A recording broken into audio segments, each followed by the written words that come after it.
que un conjunto de psicoanalistas un conjunto heterogéneo de distintas instituciones y de recorridos disímiles, pero lectores de Freud y de Lacan, sostuvieron esta apuesta que en su momento fue pionera, ¿no? Ofrecer actividades gratuitas, abiertas al público no especializado y en una dependencia estatal, propiciando, y es lo que queremos seguir sosteniendo, un diálogo con diferentes discursos de la cultura y con la comunidad en general. Por eso lo de extensión, ¿no? Hacer extensivo, como se suele decir, a otros. En cada ciclo que fue sostenido por el CEP a lo largo de estos años, se puso en acto el lazo entre el psicoanálisis y la cultura, sin dejar de atender especialmente al hecho de que están dirigidos al público en general.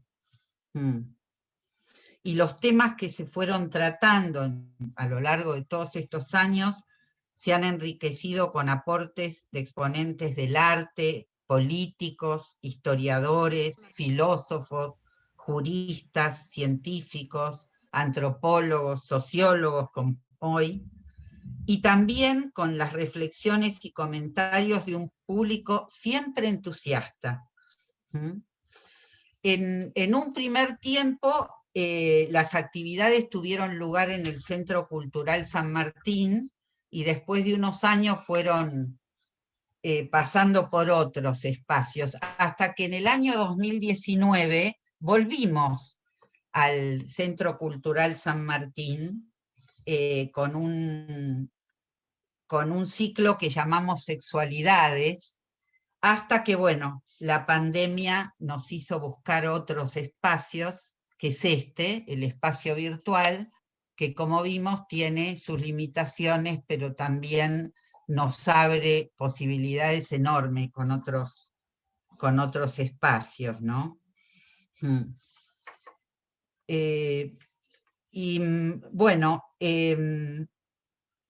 actualmente el CEP se encuentra representado por las siguientes instituciones psicoanalíticas, que son las que tienen a su cargo la organización: el Círculo Psicoanalítico Freudiano, la Escuela Freudiana de Buenos Aires, la Cosa Freudiana, Mayéutica, Institución Psicoanalítica, Testimonios, Institución Psicoanalítica, y Trilce, Institución del Psicoanálisis. Bueno, quien les habla, Celia Roca, estoy en nombre de la Cosa Freudiana. En este año, digamos, hemos propuesto como tema las pasiones humanas, rupturas e invariantes. Y la temática de la reunión de hoy es las múltiples formas del amor. Realmente, bueno, espero que tengamos un amoroso encuentro, que podamos debatir amorosamente, y le paso la palabra a Adrián Fieta, de Trilce, que les va a contar cómo se va a desplegar la actividad de hoy. Gracias por estar acá y por compartir esta conversación entre todos, que auguro muy rica. Gracias de nuevo. Bueno, gracias Celia. Buenas noches a todos, bienvenidos. Como decía Celia, se trata de las múltiples formas del amor dentro de este ciclo anual dedicado a las pasiones, ¿no? Las preguntas, bueno, son casi inabarcables, van del amor-pasión al amor romántico, de la felicidad de pareja al sufrimiento pasional, de lo nuevo en el amor a lo que bajo nuevas formas reedita antiguos problemas. Les cuento un poquito, muchos ya lo saben, pero por si algunos se incorporan esta vez, cómo va a ser la dinámica de la jornada de hoy. Vamos a pasar primero fragmentos de la película de Pedro Almodóvar, La piel que evito, es una película de 2011, y que la elegimos porque muestra algunas derivas posibles del amor pasional, que corre entre lo que las nuevas tecnologías podrían aportar de novedoso, o los nuevos tiempos podrían aportar de novedoso, y en otra perspectiva, tal vez solo recreando antiguas modalidades, ¿no? Por ejemplo, en esta película tal vez el mito de Pigmalión. Bueno, esperamos que la película sirva de inspiración para las exposiciones y para el debate posterior, ¿no? Luego de este fragmento, este recordatorio de la película, La piel que habito, tomará la palabra Maximiliano Marentes. Maximiliano Marentes es licenciado en Sociología y magíster en Sociología de la Cultura y Análisis Cultural por la Escuela Interdisciplinaria de Estudios Sociales de la Universidad Nacional de San Martín. Es doctor en Ciencias Sociales por la Universidad de Buenos Aires, becario postdoctoral de CONICET, e investiga sobre las relaciones amorosas de varones gay desde una perspectiva sociológica. Publicó artículos en revistas nacionales e internacionales. Luego de Maximiliano va a tomar la palabra Marité Ferrari, que es psicoanalista, miembro de la Cosa Freudiana, espacio de lectura y transmisión del psicoanálisis. Es licenciada en Sociología y en Psicología por la Universidad de Buenos Aires. Ejerce la clínica psicoanalítica y la formación de posgrado en psicoanálisis. Bueno, luego de las dos exposiciones vamos a abrir, como es costumbre, un foro para poder habilitar la conversación sobre lo que los disertantes aporten, ¿no? Bueno, si les parece entonces, empezamos con esos fragmentos que son recordatorio de esta película de Pedro Almodóvar.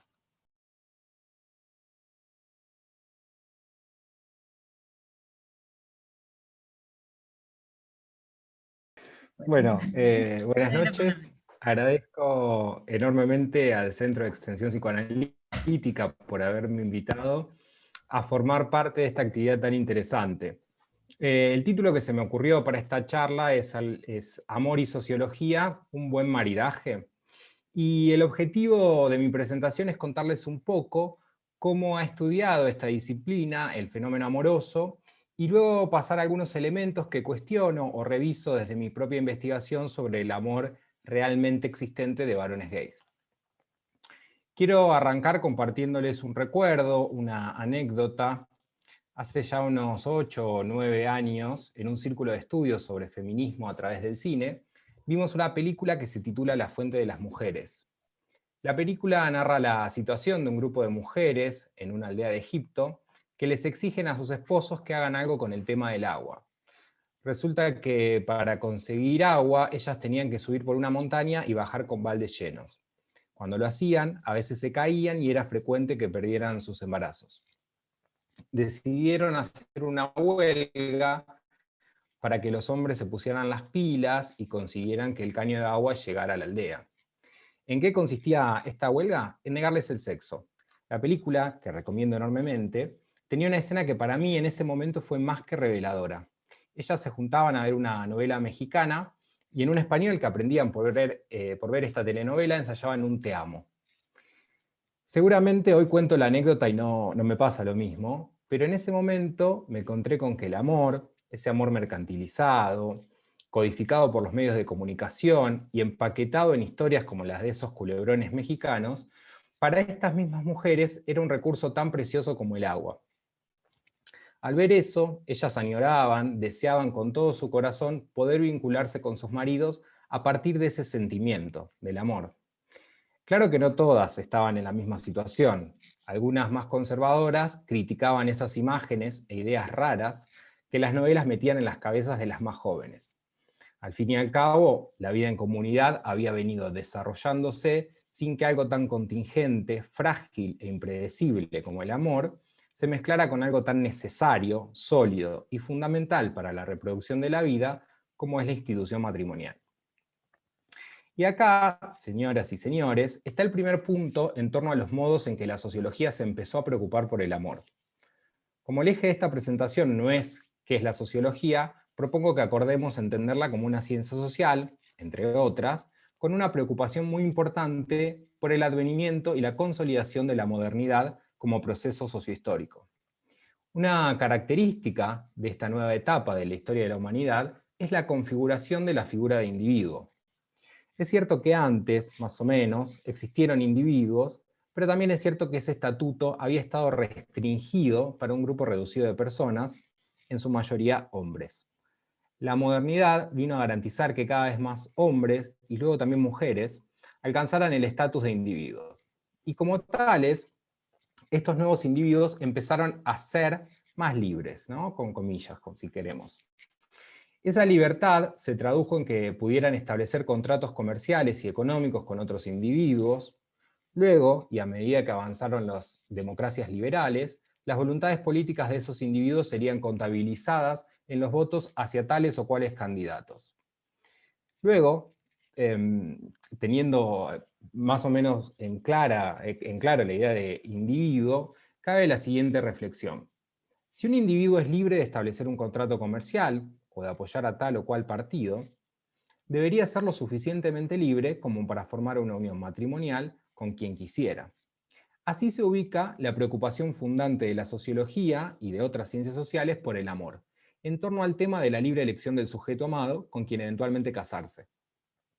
Aquí ya hay un punto.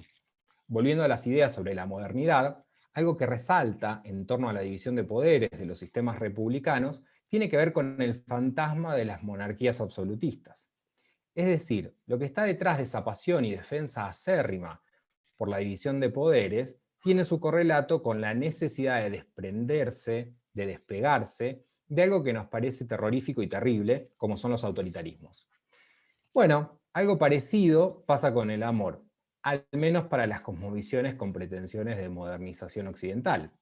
El fantasma del que nos queremos despegar es el de los matrimonios arreglados. Arreglos matrimoniales que existieron a lo largo de la historia en distintas latitudes y que hoy en día siguen existiendo. Una práctica que nos parece tan repudiable como las tiranías. Arreglos matrimoniales que estructuraban las relaciones comunitarias en la aldea egipcia de la película La Fuente de las Mujeres y que se traducían en los sueños de muchas de estas mujeres cuando jugaban a decir te amo en español. Resumiendo, y para que no nos perdamos, podemos pensar una primera preocupación de la sociología sobre el amor en su doble vinculación con la modernidad y con la consolidación de la figura de individuos. Eso se sintetiza en la idea de la libre elección del sujeto amado con quien conformar una pareja y eventualmente casarse. Claro que, como todos los procesos sociales, esto no se dio ni de una manera homogénea ni unívoca. A veces, esta premisa estuvo más aceptada entre las clases medias, otras entre las clases altas, otras entre las clases populares, y eso va a ir variando y dependiendo de los contextos culturales, religiosos, económicos, políticos, entre tantos otros. Volviendo a la fórmula del amor como antídoto para los tenebrosos arreglos matrimoniales, se vislumbra uno de los tantos sesgos de la sociología. ¿Cuál? La tendencia a enfatizar y observar las instituciones y lo institucional. Insisto con que aquí la idea no es hacer un descargo hacia la forma en que se ha estudiado lo sociológico, no es el lugar ni el fin de esta presentación. Pero sí es necesario retener que la perspectiva sociológica ha tendido, y no solo para el estudio del fenómeno amoroso, a explicar los procesos a partir de la consolidación de prácticas en instituciones concretas. De este modo, el matrimonio se vuelve el ámbito a partir del cual acercarse al estudio de lo amoroso. Abundaron las investigaciones con estadísticas matrimoniales, incluyendo tasas de divorcios, sobre diferentes grupos sociales como la forma más adecuada de analizar eso que se supone que es el amor. De allí se desprendieron una serie de reflexiones que derivaron en lo que me gusta llamar la generación de hipótesis cínicas de la sociología. ¿Qué son estas hipótesis cínicas? Vendrían a ser una especie de explicaciones de cómo son las cosas en realidad. De nuevo, comillas, comillas, comillas, para que la gente no se coma cualquiera. Suelo pensar esas hipótesis cínicas como aquel argento tirapostas, arrogante, que te canta la justa en una charla de bar. Y, si eso no fuera poco, se queda sentado fumando un cigarrillo con una suerte de goce al ver cómo se te transforma la cara. Obviamente, las hipótesis cínicas no se dan solo para el estudio del amor. Un ejemplo que se me ocurre es el de un sociólogo muy importante, Pierre Bourdieu, que señalaba que las clases medias iban a museos y tenían consumos culturales de clases altas, no porque les gustara hacer esas cosas, como escuchar música clásica, sino porque en realidad querían distinguirse y despegarse de las clases populares. Para ir al caso de las hipótesis cínicas sobre el amor, les pido que volvamos a la película que les comentaba antes. Bueno, en realidad les propongo que nos concentremos en la novela mexicana que estas mujeres veían de manera colectiva. Sin importar cuál haya sido esa telenovela en particular, pensemos un instante en las novelas de Thalía, la trilogía de las Marías, María Mercedes, Marimar y María la del Barrio. No importa que no las hayan visto, de hecho yo no recuerdo haberlas visto completas, ¿no? Son muy largas. Lo que me importa resaltar de estas novelas es el mismo hilo conductor. Una chica humilde que se enamora de un galán de una clase social mucho más alta y es correspondida. Más o menos es el cuento de la Cenicienta, desromantizándolo un poco, es la historia de la pobre que se engancha con el rico. Después de ver la novela, porque cínicos y todos, pero bien que les encantan las telenovelas, la hipótesis cínica de la sociología va a lanzar una carcajada y señalar la ingenuidad de la trama. Sin que nadie se lo pidiera, dirá entonces, ¿sabes qué pasa? Que esto es imposible en términos estadísticos. Amparado en una gran cantidad de estadísticas, entonces, el sociólogo de hipótesis cínica demostrará que es, si no imposible, bastante improbable que una pobre se enganche con un rico. Y eso no porque el amor todo o nada lo pueda, sino porque es improbable que dos personas de clases sociales tan diferentes, que se mueven y circulan por lugares muy distantes, que tienen círculos de contacto y amistades disímiles, se conozcan, se enamoren y se casen. Podemos decir que, efectivamente, la hipótesis cínica de la sociología va a regodearse en su saber, en su conocimiento de cómo es realmente el mundo, y con ese goce y superioridad moral que le da a entender las tendencias sociales, se dispondrá a ver otro culebrón, como Downton Abbey, para criticar otras cosas. Me puse, sí, un poco ácido con mi disciplina, aunque no fue mi intención. Lo que quiero mostrar es el cinismo de la hipótesis, pero también quiero resaltar su potencialidad. Su carácter cínico particularmente me molesta, en tanto que gran parte de nuestro conocimiento del mundo se produce a partir del contacto con personas de carne y hueso a quienes entrevistamos, encuestamos, o cuyas estadísticas matrimoniales nos ayudan a comprender mejor esto que llamamos la sociedad. Mi insatisfacción con el cinismo radica en que se regodea en demostrar que conoce el mundo no a partir de las personas, sino a pesar de ellas. Tal vez sea una diferencia sutil y sin importancia, pero para mí, y para el estudio del amor, no lo es. Cuando las personas nos cuentan sus historias de amor, no nos están describiendo cómo capitalizaron los intereses que les dio el plazo fijo. Se están abriendo a hablarnos de cosas que son íntimas y a las que le dan mucho valor. Por eso, creo que es necesario abandonar ese cinismo recalcitrante para hacer interpretaciones más adecuadas y sin tanta pretensión de molestar a quienes se enamoran de manera no correspondida de alguien de otra clase social. Esto hace de manera preciosa, por ejemplo, Eva Illouz. En su libro ¿Por qué duele el amor?, una explicación sociológica, elabora una teoría muy interesante en torno al sufrimiento amoroso de mujeres de clase media y media alta de países avanzados. Resulta que en las sociedades capitalistas, de las cuales se tiene registro, las mujeres tendieron a casarse para arriba, es decir, con hombres más grandes, con mayores niveles educativos y mayores ingresos. Ahora, medio que se dio vuelta la tortilla. Hubo un gran proceso de feminización de la educación superior que se tradujo en que haya cada vez más mujeres más educadas que varones con niveles educativos equivalentes. Eso se expresa en que cada vez más mujeres trabajen fuera de sus hogares y permanezcan en estos empleos. Y no tanto, pero en algunas ocasiones, ellas ganan más que ellos. A esto se suma que, en pos de avanzar en sus carreras profesionales, muchas mujeres postergaron su vida en pareja. ¿Qué termina sucediendo? Cada vez hay más mujeres más educadas, con buenos niveles de ingresos y de varias edades, que compiten por un grupo cada vez más reducido de varones. Porque claro, por lo general, esto dice Illouz, ellas pretenden seguir emparejándose para arriba. Estos varones que dominan el campo amoroso, por su parte, tienen más cantidad de mujeres para elegir y pueden escoger entre las más grandes o las más jóvenes. Bueno, para sintetizar un poco, la hipótesis no cínica de Illouz se apoya en que el sufrimiento amoroso de las mujeres puede rastrearse en procesos sociales que no dependen de la mera voluntad de las personas, sino de condiciones que no pueden controlar o manejar. Apareció así algo con lo que la sociología, y entiendo que el psicoanálisis también, aunque desde diferente enfoque, se construye en tanto oposición al simple voluntarismo. Para la sociología hay un conjunto de fuerzas que operan y constriñen a las personas, por lo que su acción no se explica por la mera voluntad individual. Según las teorías en las que nos apoyemos, esas fuerzas son de diferente orden y responden a distintas cuestiones. Para Marx, por ejemplo, es el capitalismo y la desigual distribución de los medios de producción. Para Durkheim es el hecho social que se relaciona con las formas en que las personas y la sociedad se unen a partir de lazos solidarios. Ahora cabe hacerse una pregunta. ¿Cómo se entiende entonces el amor como la libre elección del sujeto amado partiendo de una premisa antivoluntarista? Propongo desarrollar 2 o 3 cuestiones de mi investigación para intentar responderlo. Al principio de esta conferencia adelanté que mi interés de estudio se centró en lo que di en llamar el amor realmente existente. Esta fórmula pomposa parte de una perspectiva analítica diferente. Cuando comencé con mi investigación sobre amor en varones gays que vivían en el área metropolitana de Buenos Aires, repliqué algunas preguntas que había hecho Iluz en las entrevistas que sirvieron para su libro El consumo de la utopía romántica. Una pregunta tenía que ver con si tendrían una cita con alguien de un nivel económico más bajo o más alto. Otra pregunta era pedirles que describieran cómo debería ser una cena romántica. En el libro de Iluz, las respuestas eran más esperables. Cuando entrevisté a Diego, el primero de los varones con quien charlé, me hizo comprender que estaba errado en mi aproximación al tema. Diego, desde sus 19 hasta sus 25 años, mientras trabajaba como profesor en gimnasios, había salido con un contador que le llevaba más de 20 años y que tenía tanta plata que mantenía a sus padres con un chofer incluido.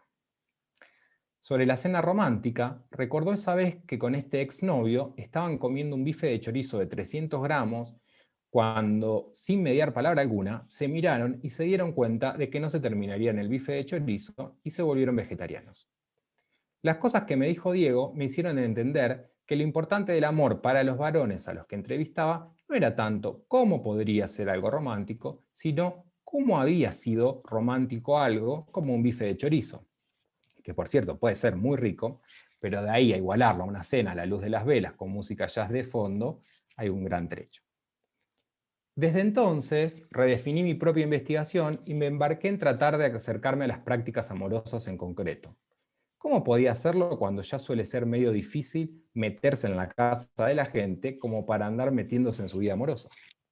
Me di cuenta de que lo amoroso se enmarca en narrativas que permiten adentrarnos en sus sentidos, sus matices, sus tensiones y sus idas y vueltas. Esas narrativas son las historias de amor. El dispositivo analítico Historia de Amor nos permite, de este modo, acercarnos a ese amor en concreto, más que a las ideas que las personas tienen sobre él. Me permitió acercarme a su puesta en acto. De allí que me metiera a estudiar el amor realmente existente. Esta fórmula la tomé prestada de los debates de la época de la Guerra Fría sobre si los países pro-Unión Soviética en realidad eran socialistas o no. Como solución de compromiso, se resolvió llamarlos socialismos realmente existentes. Bueno, lo mismo hice con el amor. Mi investigación fue sobre eso, que es el amor realmente existente de varones gays. En la tesis de doctorado me propuse describir las especificidades del amor gay.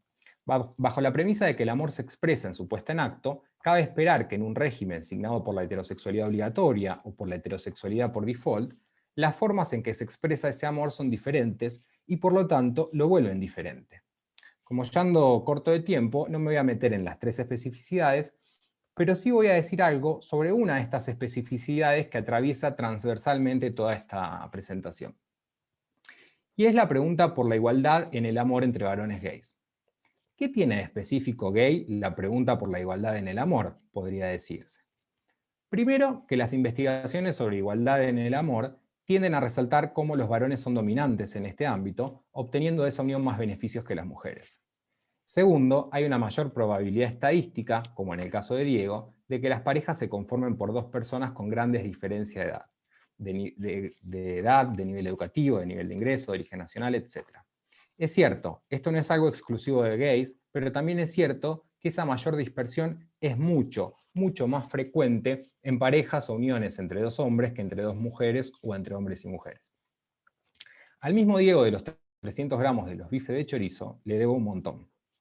Gracias a él y su relación con su exnovio, entendí que su relación amorosa no era necesariamente entre iguales ni pares, pero tampoco era una relación que lo tenía él como oprimido por tener un nivel de ingresos 20 veces menor y ser 20 años más chico. Diego me contaba de esas veces que lo aconsejaba a su novio que no gastara tanta plata, así podía ahorrar para poder cumplir su sueño, largar el estudio contable para dedicarse a dar clases de yoga, lo que tanto le gustaba. Su novio, con quien compartían la totalidad de los ingresos de ambos, tomaba en cuenta las palabras de Diego y le agradecía sus consejos. Este caso, uno entre tantos otros, nos permite ver que la igualdad y la desigualdad en el amor no debe tomarse por dada de antemano en base a criterios disposicionales como edades, niveles educativos, de ingreso y origen nacional. El trabajo con las historias de amor nos deja ver los momentos en que estas cosas importan y cuándo no. Así, por ejemplo, la diferencia de edad por momentos es motivo de chistes y de bromas, y en otros momentos es sinónimo de inmadurez o miedo a ser dejado para estar con alguien de una edad más parecida. Sea como fuere, esta perspectiva le permite a la hipótesis cínica responderle que si pretende conocer al mundo del cual habla, es necesario describirlo a partir de lo que las personas cuentan que les pasa. Además, permite reconstruir mecanismos precisos que expresan las particularidades del amor en grupos específicos, como el de varones gays argentinos. Las historias de amor fueron mis aliadas analíticas para desarrollar mi investigación. Seguramente haya otras formas de acercarse al estudio sociológico del amor. Ese fue el que más me cuadró en función de lo que me fue contado. Y como muchas historias tienen fin, llegamos al fin de esta charla. Muchas gracias. Gracias, Maximiliano. Muchas gracias. Vamos a darle la palabra a Marité Ferrari. Bueno, muy interesante, muy lindo, porque además se conecta mucho con lo que yo voy a plantear respecto a que lo que importa del amor es lo que se dice del amor, es el relato, más allá de las construcciones teóricas. El amor aparece como nuestra pasión humana fundamental. Es un sentimiento que nos conmueve en el cuerpo, que nos inunda de emociones, que nos transporta, que nos puede hacer felices, que puede virar hacia la decepción, la desilusión y hasta transformarse en odio. Donde a veces lo más odiado pudo haber sido lo más odiado, lo más amado, o no. Es un sentimiento por alguien o por algo, donde hay de la ternura, a veces de la devoción o de la idealización, y hay del respeto y el cuidado por eso o a ese o esa a quien amamos, reconociendo su otredad y lo que implica ese reconocimiento. Es un sentimiento, el amor, que a veces podría mentirnos. Muchas veces es lo que acontece en el flechazo del enamoramiento, es decir, el amor no es exactamente coincidente con este acontecimiento del enamoramiento, que en realidad sería un encandilamiento enceguecedor, que vuelve irresistible a ese de quien nos enamoramos, hasta que a veces se puede correr el telón y se descubre la imposibilidad del sostenimiento en el tiempo de esa relación, ¿no? No puede perdurar. Es un sentimiento exclusivamente humano, como todas las pasiones, y la idea sería que amamos porque estamos atravesados por el lenguaje, ¿no? Esto que comentaba recién Maximiliano. Evidentemente, lo que nos pasa lo decimos, lo relatamos como una historia. Al introducirse en la posibilidad de hablar en el humano, se produce un salto dimensional del humano respecto de las otras especies vivas. Los otros miembros del reino animal y se manejan y rigen sus vidas por lo que sería la biología del instinto, ¿no? Hay un saber instintual que está presente en el saber hacer natural respecto del apareamiento, del parto, de la crianza, digamos, del abordar el tema de la crianza, que nos sorprende mucho a los humanos cuando observamos la extraña naturalidad con la que estas cuestiones, que son tan complicadas para nosotros, acontecen entre los animales. Por ejemplo, la ductilidad con la cual la hembra de la especie cuida y sabe hacer inmediatamente, ¿no?, con su parto y con su cría. Tan necesario nos resulta el amor, que sin el amor de quien nos da la vida o de quien está dispuesto a cuidarnos, ni siquiera podríamos sobrevivir, ¿no? Hay estudios, por ejemplo el clásico de Spitz, que muestra que si uno en una institución, por ejemplo, donde hay bebés recién nacidos que han sido abandonados, solamente uno se dedica a cumplimentar sus necesidades biológicas y atendiéndolos sin ningún contacto afectivo, sin hablarles, sin acunarlos, sin sonreírles, sin acariciarlos, los bebés comienzan a experimentar un daño psíquico terrible que él va a definir como marasmo. Es decir, hay un dicho popular que no solo de pan vive el hombre, ¿no? Es decir, claramente para existir dependemos del amor, ¿no? Mucho más nosotros, que nacemos con lo que Freud ubica como una prematuración de nuestro sistema neurológico, donde nos tardamos un año en completar nuestra virilización. Habrá entonces un amor materno posible que será construido en la experiencia, no sin ambivalencias. Esta cuestión de que el amor siempre implica su costado y su torsión hacia el odio, ¿no es cierto? Es un sentimiento complejo.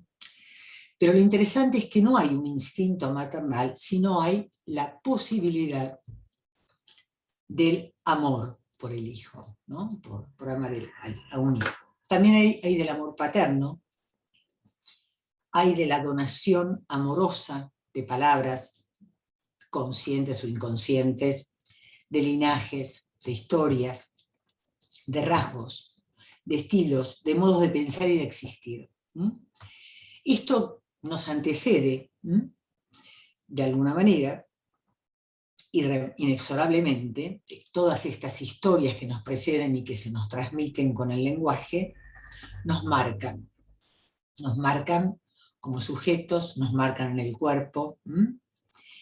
Entonces, en algún lugar, esto que se nos dice, desde el amor, en esto que se nos dice, nosotros nos vamos alienando, nos vamos constituyendo, vamos a quedar marcados por esto, y con esto vamos a construir un destino que será siempre sexuado, ¿no? Porque así nos presentamos los humanos, nos presentamos tratando de habitar la anatomía que vivimos, ¿no? Como hombres o como mujeres, a partir sobre todo de la pubertad, que es un momento de irrupción, de un proceso, digamos, de excitación corporal, que nos empujan hacia la búsqueda de un semejante, con quien tener una experiencia de placer y satisfacción corporal, ¿no? Y como no contamos, como los animales, con el saber del instinto, nos tenemos que de alguna manera constituir y tratar de relacionarnos a partir de cómo nos fuimos construyendo como sujetos a través de las identificaciones, ¿no es cierto? Nosotros, todo lo que hemos desaprendido al perder el instinto, lo tenemos que aprender por la vía de la identificación, es decir, de apropiarnos de aquellas cuestiones que nos transmiten lo que nos anteceden. Vamos entonces adquiriendo a través de estos procesos ciertos rasgos que tomamos del otro, que los tomamos en el contexto siempre de una estructura que para los hablantes tiene la dimensión de una organización familiar donde hay funciones diferenciadas, maternas y paternas, hay funciones diversas que abarcan diferentes cuestiones, aunque muchas veces tengan que ser encarnadas unipersonalmente por alguien, ¿no? Pero las funciones son complejas y son diferenciales. Cuando nacemos recibimos un nombre que por lo general se adecua a nuestra anatomía, en la medida en que en general, desde los tiempos inmemoriales, se decide, de una manera, podríamos decir, cultural, ponerle nombres masculinos a quienes portan pene y nombres femeninos a quienes tienen vagina, lo cual, bueno, en estos tiempos, de alguna manera, entra en discusión por esta cuestión de la violencia que habría en la adjudicación, ¿no es cierto?, de un género que estaría implicada en el nombre con el cual uno nombra a ese niño que nació. En los parámetros actuales hay toda una discusión respecto de este tema, donde esta cuestión, digamos, que venimos transitando de la adjudicación de nombres que son de géneros masculinos, que son binarios, digamos, es como que se toma o se piensa como propios, digamos, de un modelo intrusivo, autoritario y patriarcal, ¿no?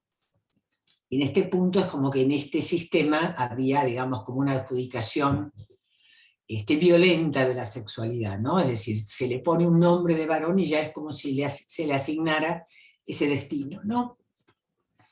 En ese sentido, yo pensaba que la película de Almodóvar se podía leer como una metáfora, ¿no? De esta cuestión de la intrusividad, ¿no? Del otro, ¿no? De cierto modo de pensar las cuestiones en la construcción del cuerpo sexuado, ¿no? Acá claramente el personaje central es un cirujano plástico, que diríamos que está bastante flojo de papeles en la cuestión ética, porque produce cuestiones de manipulación transgénica en humanos. Lo que aparece, el otro se espanta y se horroriza respecto de cómo descubrió él que la piel era resistente a la picadura de la malaria, y que en esta cuestión, digamos, toma una decisión muy loca, podríamos decir, porque, bueno, decide, digamos, cambiar, digamos, en forma, digamos, absolutamente intrusiva y propia de él, el sexo de un muchachito que se llama Agustín, que claramente yo creo que, bueno, no está en los retazos, pero me interesa, digamos, situar esto, que él, digamos, secuestra a un joven, que es un muchacho que tuvo sexo bastante violento o bastante abusivo con su hija, y entonces, sin mediar ningún tipo de pregunta, decide él operarlo, bueno, se ve en la película, y cambiarle el sexo a Agustín, que queda totalmente pasmado y totalmente angustiado por esta cuestión, que está totalmente fuera de su voluntad, y entonces lo transforma en una bella joven, que va a llamar Vera, cuyos aspectos, cuya cara es exactamente igual a la de su mujer muerta y fallecida en situaciones totalmente traumáticas, como se plantea en la película. Este hombre, este cirujano, estaba él amaba profundamente a esta mujer, a punto tal de que la piel nueva que inventa lleva el nombre de ella, y resulta que esta mujer se escapa con un hermano de él, que era un hermano que no se había criado con él, se había criado en Brasil. Se incendia el auto en el cual los dos se escaparon, tal como plantea la película, el joven huye, y la que queda incendiada, carbonizada, es la mujer del cirujano. Bueno, y aparece en la película este episodio donde, bueno, ellos vivían a oscuras, sin espejos, para que ella no viera su cara desfigurada, hasta que, yendo a la ventana a ver que su hija estaba cantando una canción, ve su imagen reflejada en el espejo y se muere, ¿no es cierto? Entonces, realmente es una situación donde, bueno, hay una cuestión muy compleja, donde claramente este hombre, por otra parte, digamos, lo que también le acontece es que esta hija, que es violada por supuestamente por Agustín, también se muere, con lo cual él, ante este segundo duelo, decide, digamos que locamente, reparar su antigua pérdida, la pérdida del amor que él tenía por esta mujer, produciendo, digamos, en el cuerpo de Agustín esta mujer, hecha a la medida, digamos, de su locura, ¿no? En el sentido de él pretende, digamos, construir de nuevo recrear, digamos, ese cuerpo perdido de la mujer amada, como si esto fuera posible, ¿no? Es decir, que claramente ahí en la película lo que aparece, no hay nada de él con con esta nueva mujer que crea, digamos, que se llama Vera, no hay nada del orden del amor, sino que lo que hay es algo del orden del sadismo y de la crueldad, ¿no es cierto? Porque transforma a esta pobre mujer, a este pobre muchacho en una mujer sin acordar con su voluntad, digamos, ¿no? Es una situación de una violencia absoluta, ¿no? Uno diría que claramente no hay acá, en este sentido, acá realmente es una cuestión de una cuestión intrusiva, sádica y terrible, que no tiene nada que ver con el acto amoroso de un padre que le pone a su hijo varón el nombre, no sé, de su ídolo del fútbol y que después le regala la pelota y lo lleva a la cancha, ¿no? Porque realmente me parece que hay cuestiones de donación desde el amor y de la falta, y hay cuestiones crueles, ¿no? En ese sentido, la película va por la línea de la crueldad, ¿no? Entonces, de alguna manera, lo que va a aparecer entonces, en ese sentido, uno, siguiendo la charla de Maximiliano, desde siempre, los hombres y las mujeres han amado tanto a gente del sexo contrario como a su propio sexo. Siempre hubo de alguna manera esta cuestión de los amores, digamos, del mismo sexo, solo que en este momento hay culturas donde de alguna manera hay una mayor tolerancia a este tipo de elecciones y otras donde no. Y por otro lado, siempre ha habido, digamos, cuestiones de travestismo en el sentido de que hay hombres que se han presentado con vestiduras femeninas y mujeres que se han presentado con aspecto masculino, dentro siempre, digamos, de una lógica de binariedad, ¿no es cierto? Entonces, volviendo a la cuestión del amor, podríamos pensar que el amor comprendería el campo de lo sexualizado y el campo de lo desexualizado, y que ambas cuestiones se anudan, porque digamos, en la versión, digamos, desexualizada estaría el amor filial, el amor fraterno, el amor a Dios en las religiones, el amor ligado a ciertas valoraciones o emblemas, al trabajo o a la profesión, y después estaría la cuestión del amor sexualizado, que es ligado a la pasión amorosa o a las relaciones entre los sexos. De alguna manera, lo que nosotros pensamos es que la dimensión amorosa en el campo de la sexualidad es lo que habilita o lo que permite que el encuentro entre los cuerpos, el encuentro gozoso y erótico entre los cuerpos, quede envuelto, digamos, en un texto, en un relato amoroso que permite, digamos, producir allí esta especie de, digamos, de encuentro con lo que el cuerpo del otro me promete de satisfacción, sacándolo de la escena bestial que podría significar, ¿no es cierto?, por ejemplo, una escena de violación. Es decir, claramente, en el amor, de alguna manera, hay una escena de encuentro entre los cuerpos, que es una escena erótica y que implica una promesa de goce, pero que de alguna manera tiene que estar mediatizada por las palabras de amor, ¿no? Lo que decía recién Maximiliano, la novela de amor. Lacan hablaba de la carta de amor, es decir, un texto, un relato, un decir, un chamullo, diríamos los porteños, que uno necesita habilitar para poder encontrarse corporalmente y sexualmente con el otro, ¿no?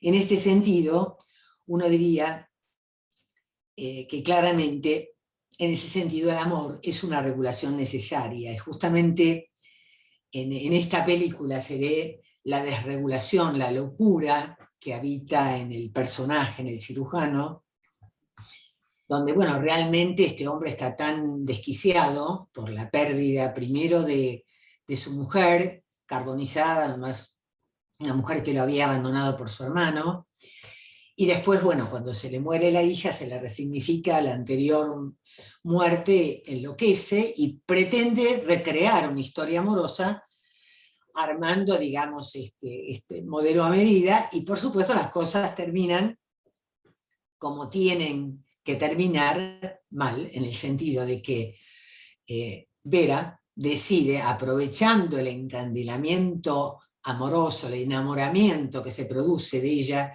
que es una bella mujer, aprovecha el encandilamiento del cirujano y finalmente lo asesina y lo mata, ¿no? Es decir, claramente, digamos, es toda una historia de excesos, de desregulaciones y de pasiones, diríamos, no amorosas. Lo que sí se ve, como me parece, digamos, demanda de amor, es claramente la última escena donde Vera va a buscar a su mamá y se encuentra con, digamos, con el negocio, digamos, donde él antes quería levantar a la empleada, bueno, se encuentra confesando lo que le pasa con su cuerpo a la mujer y pidiendo, y se ve en la mirada angustiosa, pidiéndole a la madre que lo ame así como él está, ¿no? Que eso sí, genuinamente, es de alguna manera una demanda de amor.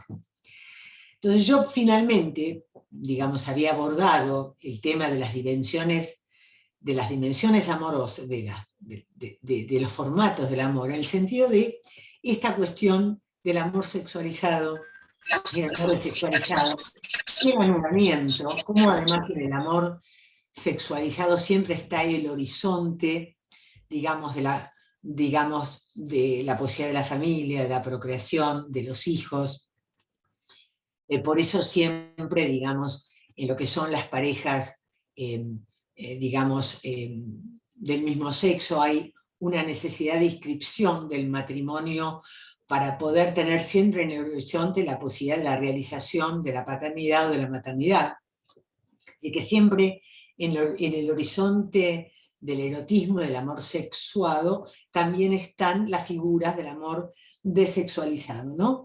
Y en ese sentido, me parece que no hay nuevos formatos del amor, sino que lo que habría sería de alguna manera nuevos formatos para hacer con el amor, para hacer el amor, para diversificar las distintas tramas de las complejidades de las presentaciones de género sexuales de la actualidad, pero que hay una cuestión estructural en nuestra necesidad de amar y de ser amados por nuestra insoportable, digamos, levedad del ser, ¿no? Esa es un poco mi síntesis. Bueno, muchas gracias por la invitación. Gracias, Marité, gracias por compartir tu exposición. Bueno, ahora sí, llegó el momento de los comentarios y de las preguntas, así que si a quien le interesa hacerla, vaya levantando la mano virtual y le vamos dando la palabra.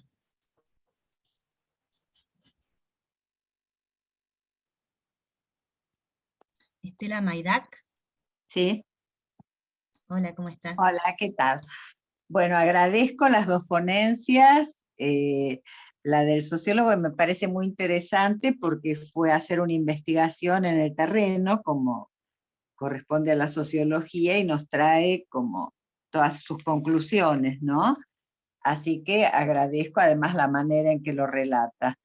A Marité le agradezco también además que nos cuente la película, porque a mí se me perdía casi todo, no entendía casi nada, o sea, intuía cosas, pero realmente no escuchaba bien, bueno, no importa, pero así que agradezco que haya hecho este relato de la película. Me gustaría preguntarte, Marité, si vos considerás al amor una pasión, como decías, o si no podemos diferenciar el amor como eso que Lacan decía, lo que permite condescender, el goce al deseo, ¿no es cierto?, de la pasión, que justamente es esa que puede llevar al femicidio en el caso extremo o a la muerte del partener. Con lo cual me parece que yo diferenciaría amor de pasión, ¿no? Quizá ahí en el momento del enamoramiento aparece algo medio pasional, pero si no se transforma en amor, bueno, puede ser muy negativo, ¿no? Porque puede dar lugar a esos celos locos, ¿no? Y respecto al nombre también, es muy interesante esto, porque Ahora, por ejemplo, el nombre se pone por si tiene vagina o pene, pero bueno, después está todo el proceso. Yo recordé el caso de Lulú, era creo, cuando la madre decía que siempre quería ser una nena, y donde se veía, donde se escuchaba mucho el deseo materno. En el relato estaba más el deseo materno que lo que podía elegir un chiquito de creo que 8 años, con lo cual es un tema controvertido. Creo que sí, que ahora hay que darse cuenta de aceptar. Por ejemplo, tengo una paciente que era una mujer homosexual, hizo unos años de tratamiento, a los años me vuelve a llamar y me dice, yo era María, ahora soy Juan. Inclusive en el tratamiento actual, ella se sacó las tetas, tiene fantasías de ponerse pene, pero todavía no se decide, y lo interesante fue que ella estaba en pareja con una mujer, o sea que eran una pareja de mujeres homosexuales. Cuando hace la transformación y pasa a ser un muchachito, un poquito raro como son los trans, pero es un muchachito cada vez más, se preguntaba, se planteaba que la pareja le gustaban las mujeres, o sea que lo iba a dejar en algún momento. Y finalmente la deja él porque están hace 10 años que estaban juntos y empieza a sentir que quiere tener un tiempo de estar solo, así que finalmente ese temor que tenía fue al revés.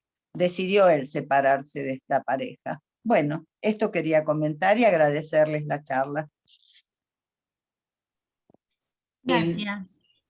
Muy breve, ¿no? Solamente no, yo creo que la dimensión el amor es un regulador. Yo no sé si fui clara de que justamente regula los excesos de alguna manera pasionales, pero también es cierto que justamente cuando aparece la pasión amorosa muy desregulada de la posibilidad, digamos, justamente reguladora, es decir, esta cuestión cuando se pierde, como en la película para mí es muy claro, él amaba profundamente a esta mujer, pero cuando toma la decisión de recrear esta mujer amada, resucitarla, digamos, con esta especie de operación, secuestro y cosa violenta, claramente él queda habitado por una pasión muy compleja, muy loca, donde él está apasionado y fascinado con su nuevo, por eso no la mata, ¿no? Fíjense que en la película la madre le propone matarla,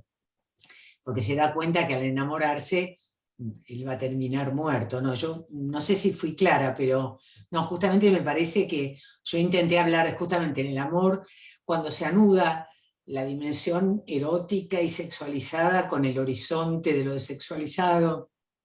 Parece que hay una cuestión distinta de esta película que es a puro goce, ¿no? Perdón.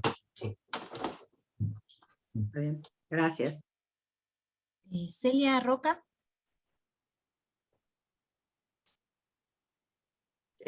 Sí, bueno, gracias porque las ponencias abrieron muchísimas cuestiones. Yo voy a empezar con algunas cuestiones que me despertó la película,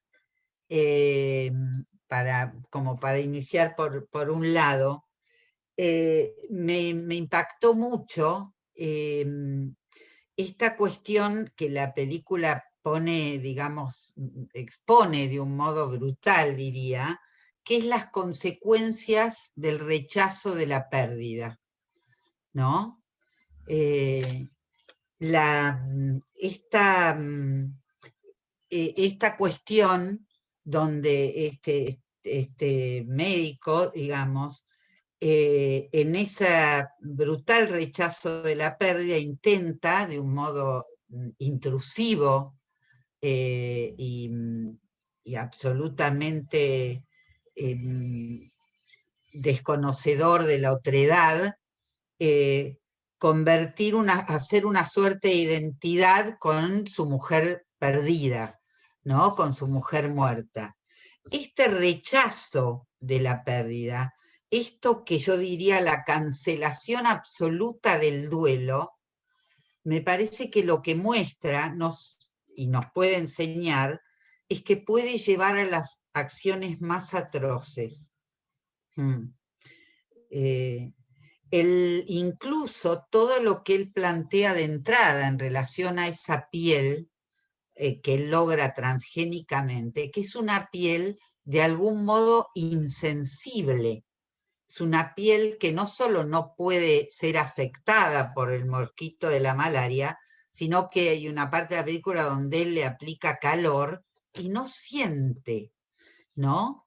Me recordó, hay un autor, un filósofo coreano-alemán que está ahora muy, muy en boga, que es Byung-Chul Han, seguramente han leído algo de él, donde él advierte sobre los peligros de anestesiar el sufrimiento, ¿no? Y negar la muerte, que es algo que está bastante vigente en las sociedades contemporáneas y con toda la cuestión científica también, ¿no?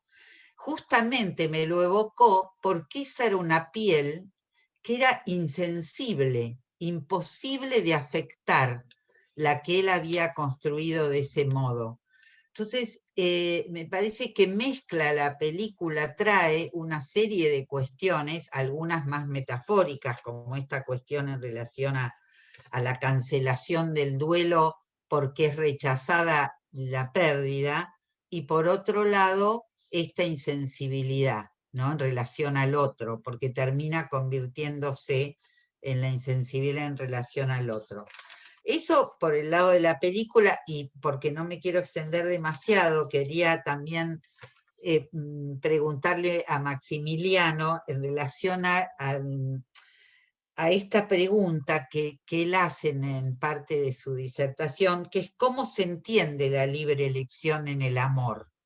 Porque es cierto que hubo un momento que pareció revolucionario en la época del romanticismo, donde de los arreglos matrimoniales por conveniencias económicas y de poder, ¿no? Se llevó a un nivel, digamos, de ideal la cuestión de la elección amorosa.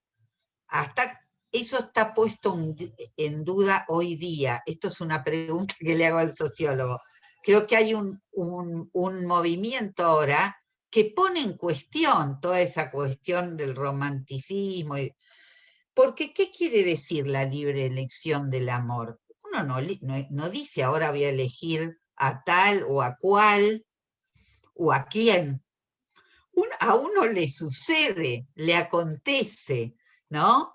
Supongo que eso sigue ocurriendo, esta es la pregunta, si eso sigue ocurriendo a pesar de los cambios de paradigma, de los cambios de ideales que cada época introduce y que ahora son otros, muy diferentes a los que introdujo la época, digamos, del romanticismo. Entonces un poco era alrededor de esa pregunta que quería, bueno, ahora dejo acá y después sigo con Marité. Sí.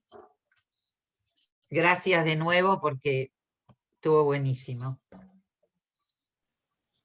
Perdón, ¿la idea es ir intercambiando y respondiendo o juntamos preguntas? No sé cómo. Tenemos Sí. 3 personas más que quieren preguntar. ¿Querés poder responder algo? No, sí, por mí no hay problema. Bueno, muchas gracias, o sea, nuevamente por la invitación y los comentarios y también la presentación de Marité me pareció muy interesante. En esta idea también de la necesidad de ponerlo en palabras, ¿no? Y con respecto a lo que me decía Celia, efectivamente está la cuestión esta de esa libre elección del sujeto amado. Particularmente en mi investigación yo la pongo en cuestionamiento. Hay cierta tendencia en las investigaciones actuales a enfatizar en que a partir de la idea de determinados dispositivos, como por ejemplo la búsqueda de pareja a partir de tecnologías como internet o aplicaciones y demás, existe la idea del control y empieza a haber como una especie de consumidor, como alguien que va al supermercado a comprar y dice, bueno, esto es lo que más me conviene, ¿no? En términos de pareja es lo mismo que decir, bueno, tengo tales marcas de leche, tales marcas de mayonesa, elijo tal o tal otra, porque me conviene más. Ahí, digamos, y ahí un poco me apoyo en los estudios también sobre la crítica a esta idea de ese individuo que es racional y que hace cálculos, costos-beneficios y demás, y por eso también preferí centrarme en las historias de amor, que eran las que te permitían ver qué era lo que se había elegido, y elegido desde un sentido amplio, no tanto elegir como si me elijo enamorar de tal persona, no, pero sí las elecciones que hacían para conformar una pareja, para mantenerse en la pareja, para salir de la pareja, para romperla, ¿no? O sea, en ese sentido, digamos, el trabajo de Bailuz, que es un trabajo como de referencia muy importante para la sociología del amor, desde esta línea, porque algo que pasó que me parece que es interesante con respecto a la sociología del amor, es que tenés como toda la biblioteca de los grandes teóricos, grandes teorías sociales, que usan el amor como ejemplo para sus teorías, y después tenés investigaciones más, digamos, que parten de la pregunta por el amor. Entre ellas, esta de Bailuz, y Bailuz, cuando habla de la libre elección del sujeto amado, habla de la idea de conformar una pareja o no.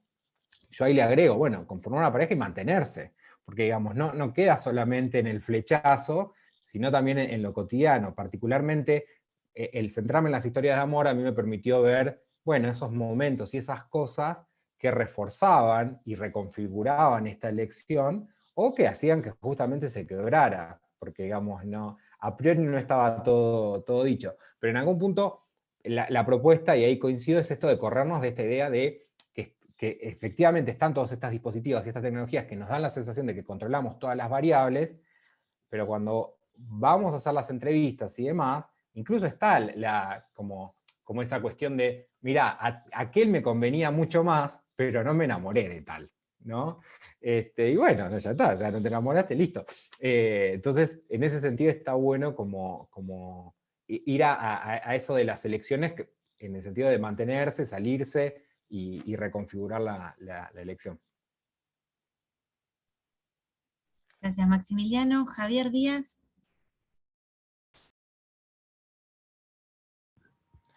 Bueno, muchas gracias, Maximiliano, Marité. Bueno, primero para Maximiliano, ¿no? En principio te agradezco, Maximiliano, porque escuchamos cosas nuevas, no todo psicoanálisis, y eso nos oxigena, y justamente es la idea de esto, de poder dialogar con otras disciplinas.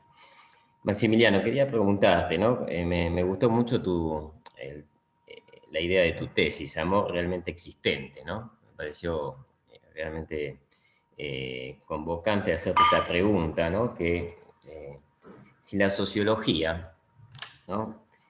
Con esta base del individuo, para poder tener variables de hablar de universales estadísticos, ¿no? No empieza ¿qué hace? Mi pregunta es la siguiente: ¿qué hace con los particulares, con el particular para llegar a un universal, si tiene que ir a la narración, como fuiste vos, singular, ¿no? Entonces, ¿qué pasa con el particular y el singular con esos desvíos? ¿Hará otra regla después? O puede preguntarse si en el caso del amor hay cuestiones de la singularidad que se alejan de este individuo, un poco tomado como un particular.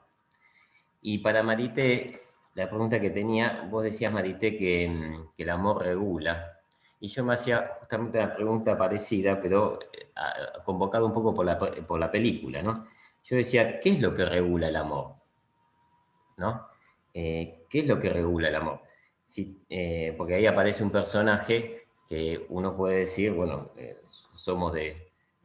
somos analistas y pensamos qué estructura, ¿no? Nosotros enseguida pensamos, si bien hay que escuchar para hablar de diagnóstico, uno empieza a pensar si todas las estructuras aman igual, ¿no?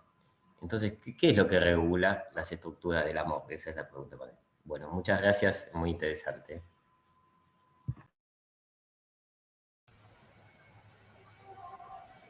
Perdón, seguimos escuchando y después, ¿no?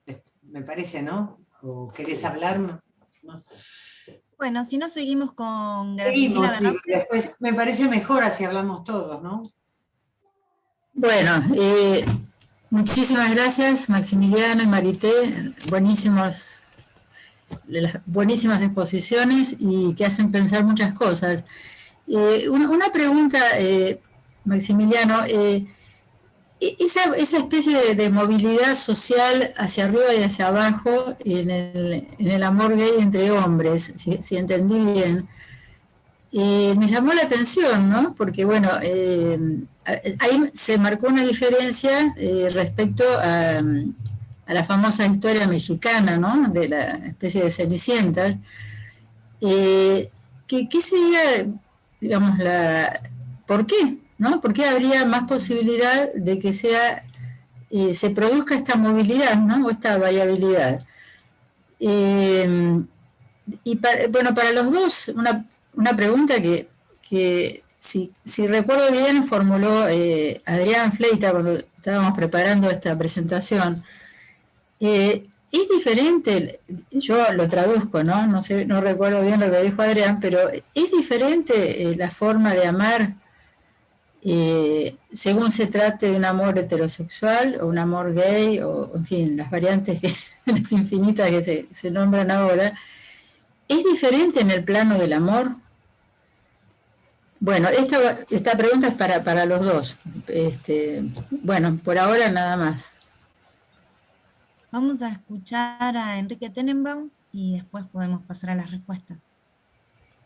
Bueno, gracias, buenas noches. Muchas gracias por las presentaciones y celebro esta nueva reunión del CEP. Yo quisiera hacer un comentario y una pregunta.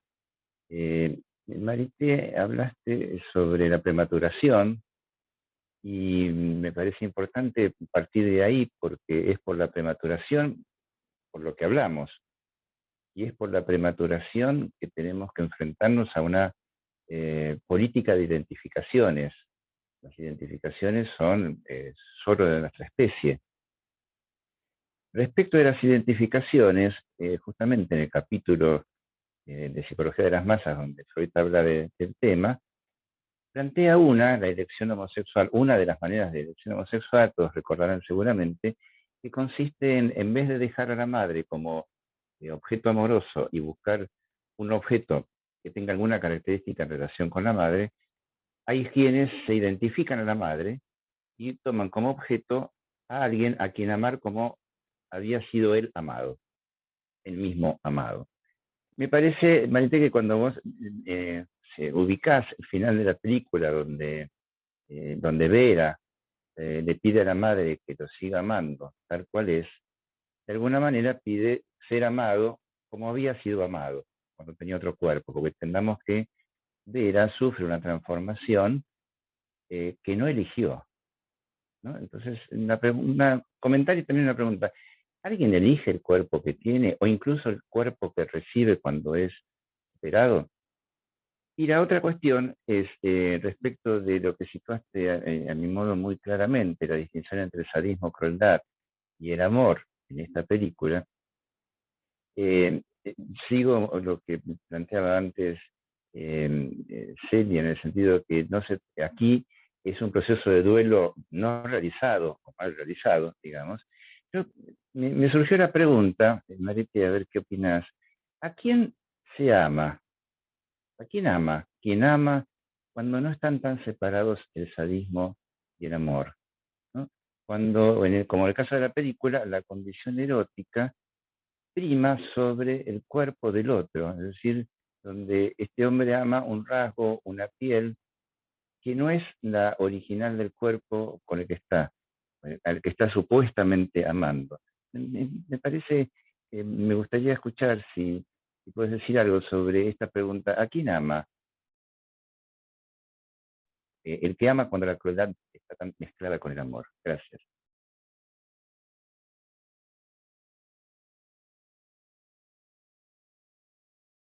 Bueno, arranco. Lindísimas las preguntas, la verdad que me abren un montón la cabeza. Voy a empezar por la última. Claro, en esta cuestión es interesante lo que escuchaste, Enrique, que es el tema, claro, ¿por qué no hay duelo? porque en algún lugar me parece que hay cierto costado de fetichización, ¿no? Porque en realidad me parece que la nueva piel es el fetiche, ¿no? Que es complicado porque uno no sabe si está enamorado de Vera o de su propia obra, ¿no? Me parece que por eso es muy interesante, Enrique, lo que escuchaste, ¿no? Esta cuestión de la condición erótica más ligada, sí, al campo del fetiche, ¿no? En el sentido de ubicar, digamos, esta cuestión, digamos, bueno, acá es difícil, bueno, esto es para todo público, es difícil explicarlo, ¿no? Porque es un tema complejo, pero bueno, es algo así como que claramente, ¿no? Se ama más al objeto, ¿no? Que a la persona, para decirlo mal, para que se entienda, ¿no? Es decir, y en ese sentido, en esta cuestión de qué regula el amor, me parece que el amor regula justamente una relación erótica entre semejantes que saben que el cuerpo del otro puede representar una promesa de goce, pero que en última instancia allí hay un semejante, no hay una piel, no hay un objeto, no hay un fetiche, no tomo el cuerpo del otro, ¿no? Como aquello a lo cual yo me dirijo directamente sin ningún velamiento, ¿no? Y como si yo lo puedo todo, ¿no? Ahí hay un goce. En cambio, en el amor siempre está el tema de lo que yo voy a poder hacer, lo que me va a salir, lo que no me va a salir, ¿no? En ese punto, bueno, Lacan decía, bueno, que amar es dar lo que no se tiene, ¿no? A quien no es, en el sentido de que uno dona aquellas cosas que uno ha adquirido a medias y como puede y fallidamente, ¿no? No hay esta cosa fetichista de la ciencia, de la construcción, ¿no? Del objeto, como decía Celia, sin sufrimiento y sin dolor. Y me parece que esta cuestión de ser amado justamente más allá de lo que le pasó en el cuerpo, es justamente esta cuestión, digamos, de esta demanda de tolerar la diversidad, lo diverso del otro y cómo cada uno hace lo que puede con el cuerpo, ¿no? Que me parece que es un rasgo interesante. Lo que pasa es que en nuestra cultura, hay una parte que no dije, pero que pensé como cosa terrible, que más nos abrimos, en Occidente por lo menos, a la tolerancia, a la diversidad, a los derechos, a las libertades, digamos, ¿no es cierto?, de todos. Y qué compleja la irrupción, digamos, esta cuestión de los femicidios, de las violaciones en manada, como que hubiera una especie de movimiento, de una cuestión, digamos, de reacción, ¿no? En nuestra misma malestar en la cultura, donde avanzamos y retrocedemos a la vez, ¿no? Esta cuestión tan compleja de la condición humana. Y me parece que no hay una diferencia, si bien, por supuesto, no es lo mismo en una pareja. Me parece que el problema en las parejas, por lo menos en mi experiencia clínica, ¿no? De parejas homosexuales o heterosexuales, siempre está la cuestión, digamos, donde el amor es el mismo, es decir, uno ama o no al otro y logra amarlo o no, más allá de los formatos eróticos que eso adquiere, me parece a mí, ¿no? Pero bueno, no sé, hasta ahí nomás, así siguen hablando otros.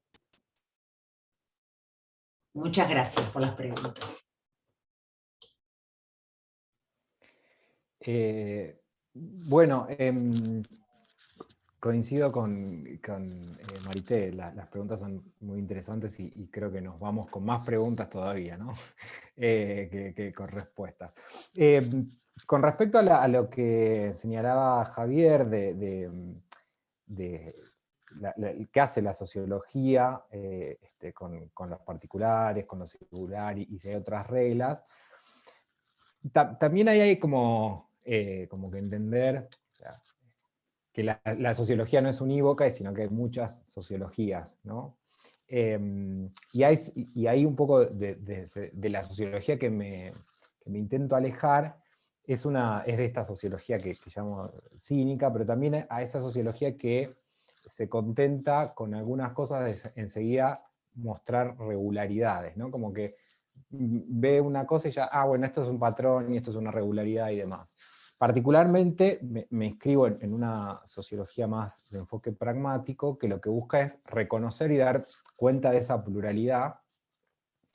Y en esa pluralidad, algo que por lo menos, y para el estudio del amor, y creo que para el estudio de las intimidades, algo que es muy importante, que muchas veces se da por sentado y que nos parece como una obviedad, porque queremos ver, no sé, los grandes sistemas, los grandes modos de acumulación capitalista, queremos ver el Estado y la dominación del Estado, etcétera, etcétera, pero en el caso de las cuestiones de intimidad, cobran mucha importancia el tema de los detalles. Y creo que ahí hay como una clave como para acercarse a la cuestión de la singularidad y de esas particularidades, porque son esos detalles también que nos permiten entender otras cosas, digamos, porque, y ahí volviendo a esta crítica, como estos estudios más estadísticos, que es más probable encontrar una pareja de una misma clase social, eso a priori no explica de qué modo se terminó armando una pareja con fulano y no con mengano, o con uno y no con su hermano, ¿no? Porque en algún punto, digamos, a priori, estadísticamente es lo mismo. Entonces ahí me parece que es necesario meterse con esos detalles, con esas cosas, que son las que, digamos, y ahí también es hasta dónde nos podemos acercar. Particularmente, yo creo que como sociólogo no me puedo acercar a las cuestiones de lo inconsciente porque no tengo las herramientas como para eso, por lo menos hacerlas explícitas, pero sí dar cuenta que hay una gran pluralidad, y que al mismo tiempo también podemos rastrear algunas regularidades o algunas cuestiones. Como por ejemplo esto que señalaba Graciela sobre esta movilidad social hacia arriba o hacia abajo en el caso de las parejas del mismo sexo, sobre todo de parejas de varones, porque pasa más eso. Ahí el por qué no lo tengo, digamos, todavía definido, pero una hipótesis porque algo que también es interesante es que cuando les preguntaba, por ejemplo, por los trabajos de sus hermanos a estos varones o de sus hermanas, seguían, por ahí quienes venían de una clase más baja, sus hermanos y sus hermanas seguían teniendo trabajos de clase baja, por así decirlo. Y ellos, varones gays, ascendían. Y ahí la cuestión es, si solamente ascienden a partir de la pareja, o si están encaminados en procesos de ascenso social que les permite después también familiarizarse o encontrarse otra pareja de una clase más alta, o al mismo tiempo, y esto lo hablaba con un colega, que él trabaja sobre masculinidad en sectores populares, me decía que en el caso de los varones gays, digamos, en el caso de los varones heterosexuales particularmente, el mandato de masculinidad y del barrio y ciertos rasgos que lo hacían como lo retenían en el barrio. En cambio, los varones gays eran expulsados del barrio por romper ese código de camaradería o de masculinidad.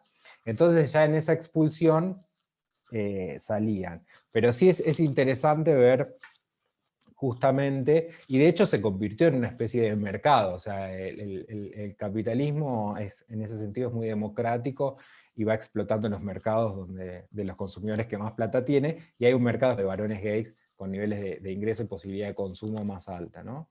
Y la pregunta por si es diferente la forma de amor gay o del amor heterosexual, mi respuesta, o por lo menos a la conclusión que llegué, es que sí, porque a priori no sé si hay una diferencia ahí, pero sí por su puesta en acto, por las condiciones con las cuales tienen que renegociar. Por ejemplo, en el caso de la aceptación de la familia, siempre cuando preguntaba, ¿qué pasaba en tu familia cuando contaste que era gay? Estaba todo bien. Ahora, en el momento en que aparecía un novio, aparecían las cuestiones. Y eso se notaba en la diferencia con los hermanos y las hermanas heterosexuales, o sea, las parejas de hermanos y hermanas se podían quedar a dormir, las parejas no. También, por ejemplo, el tema de asumir, o la salida del closet. La salida del closet solía enmarcarse en una historia amorosa. Son muy raros los casos, o por lo menos de los que trabajé yo, en los cuales se saliera del closet a partir de la soltería y sin estar como enganchado con alguien. O sea, por lo general era o porque le rompieron el corazón, o porque estaban de novio, o porque una madre encontró una carta que estaba escrita para alguien que le gustaba, etcétera, etcétera. Y también en ese sentido está la cuestión de la sexualidad, que una de las particularidades, y ahí volviendo un poco como a esta de las reglas, de las que señalaba Javier, en el caso de varones gays, o lo que se conoce como el ambiente, es más frecuente lo que habitualmente se llamó promiscuidad. Yo, digamos, para sacarle ese carácter peyorativo, llamé hipersexualización, que implica que efectivamente es más fácil o está más a mano tener sexo con distintas personas más o menos todo el tiempo, ¿no? Desde las aplicaciones, desde otras tecnologías de levante, como fueron las teteras, desde bares en los cuales existe el cruising y demás. Y entonces, en ese sentido, también a partir del sexo se generan vínculos de amistad, no sé, para acceder a un trabajo, para empezar a militar, etcétera, etcétera. No solamente vínculos sexuales o eróticos afectivos que después derivarían en un noviazgo o en otro tipo de vínculo más estable. Y entonces, en ese sentido, por ejemplo, algo que apareció en el trabajo de campo era, volviendo un poco a esto de las metáforas, era la metáfora del acabar. Cómo distinguir cuando era un sexo con amor de un sexo cualquiera, más casual, más episódico. Y era a partir del acabar, de la eyaculación, que era, bueno, si quiero seguir abrazado a esa persona es porque ahí pasa otra cosa, y si no quiero que desaparezca, como hacía Darío Grandinetti en El lado oscuro del corazón, que jalaba una palanca y hacía desaparecer a sus amantes de la cama. Bueno, algo parecido le pasaba a estos varones, y entonces la idea del acabar en tanto metáfora era lo que permitía también vincular esta tensión muy difícil que aparecía entre amor y sexo, y también muchos de estos varones era un tema que lo trabajaban en terapia, esa cuestión de entre amor y sexo, ¿no? Pero entonces la metáfora del acabar para mí fue una de las formas en las cuales me podía acercar. Bueno, tenemos 2 comentarios más, y si quieren después volvemos a la mesa. Celia Roca, Marcela Hospital. Sí, ya sé que ya estamos como pasados de la hora y hay gente que ya se tiene que retirar, pero solo quería como retomar alguna cuestión que Marité planteó, porque bueno, la pregunta del millón es, ¿a qué llamamos amor? ¿No? Porque el campo del amor es un espectro muy amplio, desde el amor ternura, el amor, digamos, sexual, erótico, la pasión, es un campo amplísimo. Sin embargo, algo debe, digamos, situar cuando se trata del amor o no. Y quería tomar lo que Marité tomó en relación a la película, justamente para plantear, al menos así lo entendí, que no podíamos ahí hablar de amor, digamos, en esta construcción fetichizada, digamos, del objeto que había perdido, de esa mujer perdida que construye a medida, digamos, y esa dimensión fetichizada parece mostrar que, digamos, donde no hay ningún miramiento, ni cuidado, ni sentimiento, lo voy a decir así, respecto del sufrimiento del otro, ¿no? De la intromisión que se está produciendo sobre el cuerpo del otro. Entonces, tal vez a eso no podríamos llamarlo amor, y lo querría unir a esto que planteaba, ¿no? Que esa construcción del objeto fetichizado es el rechazo a la pérdida, ¿no? Es la cancelación de todo duelo y de toda falta, lo cual haría pensar que para que algo pueda ser nombrado como amor, implicaría esa, digamos, vulnerabilidad ante la pérdida y la falta, que si no, no podríamos ubicar, porque eso además hace del otro alguien con quien puedo hacer cualquier cosa, ¿no? el otro se convierte en un objeto, yo manipulo sin ningún orden de sentimiento, Bueno, quería traer un poquito eso. Gracias. Marcela. Gracias. Bueno, quiero agradecer los dos trabajos, pero bueno, quería marcar y celebrar de alguna forma lo que decías, Maximiliano, de tu aprehensión por la sociología cínica. Yo cuando estudiaba ciencias sociales hace muchísimos años me decían que mientras la historia estudia lo que las sociedades tienen de diferente, la sociología estudia lo que las sociedades tienen de parecido. Me pareció siempre una simplificación alarmante. Pero quería marcar, y bueno, creo que en ese punto nosotros como psicoanalistas que tratamos de pensar los efectos de nuestro trabajo, en este punto tratamos de escaparnos de ese cinismo de la generalización todo el tiempo y de la normativización, que no es fácil porque tendemos a eso como sujetos, ¿no? Y bueno, solo el deseo hace que uno se escape de la normalización y del cinismo, como decís, Maximiliano.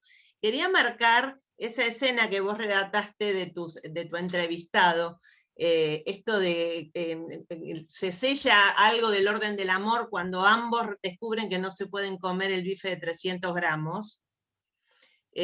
Precisamente, si hay algo ahí que está como más allá de las afinidades selectivas, como decía en el romanticismo, Brontë y todo eso, sino hay algo de la falta que se inscribe y que hay un encuentro desde un lugar del no poder, ¿no? Y si no pensás que el amor tiene algo que ver con eso y que por algo lo marcaste en esa escena, ¿no? Eso.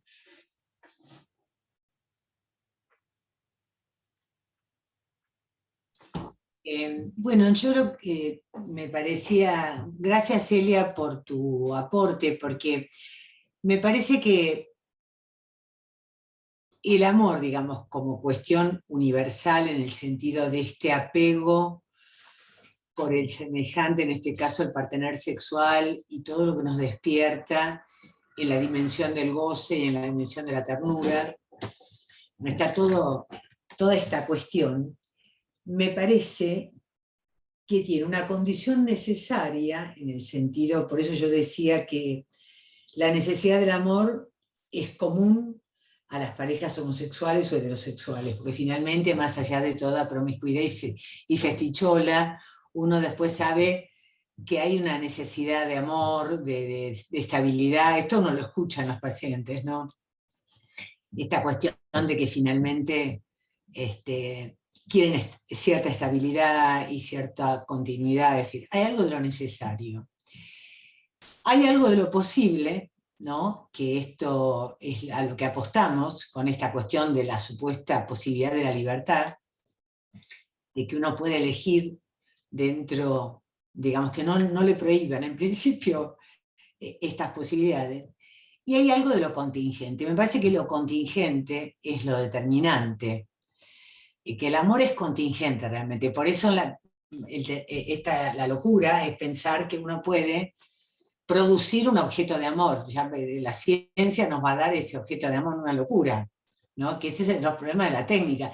Uno puede hacer esas cosas, pero después las consecuencias son horribles, digamos, ¿no? Porque efectivamente, me parece que lo más importante es situar esta cuestión de que es contingente, ¿no? Y Lacan decía, bueno, el amor es contingente y una vez que se instala se vuelve necesario, ¿no? Es decir, una vez que aparece, ya después uno quiere más. Bueno, gracias, muy lindos los comentarios, muy interesantes. Muchas gracias. Bueno, gracias también, y Marcela, me encantó esto de corrernos de esa mirada cínica y demás.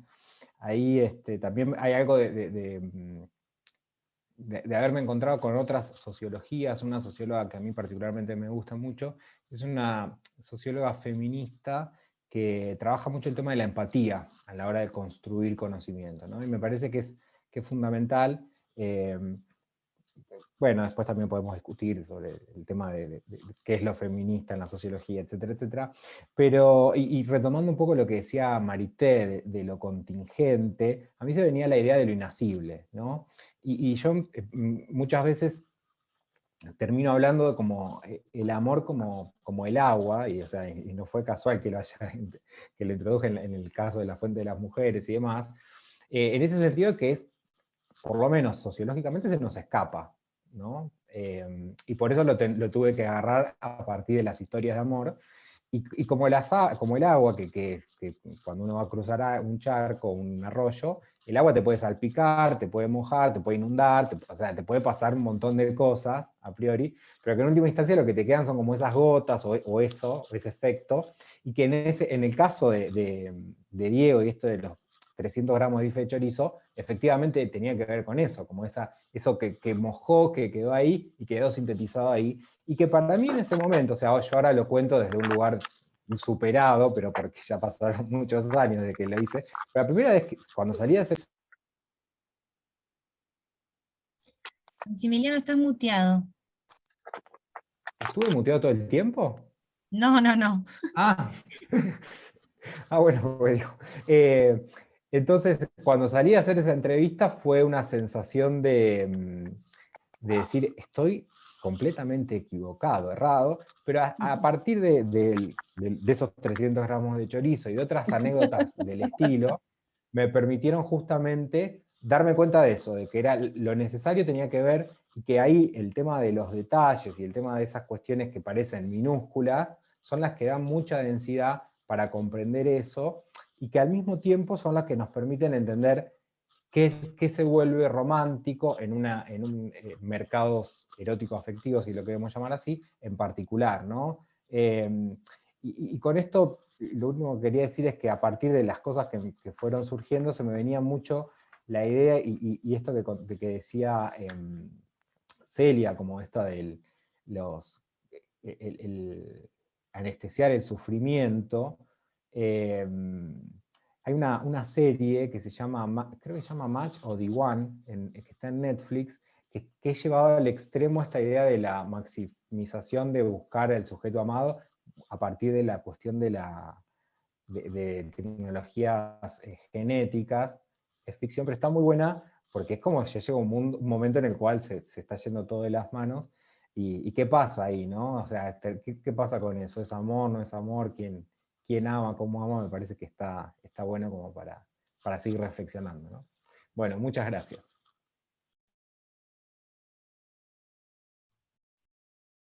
Bueno,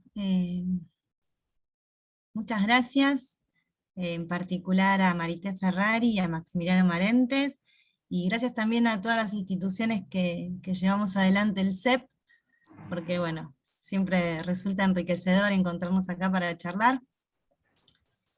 ¿Podemos desmutearnos para aplaudir?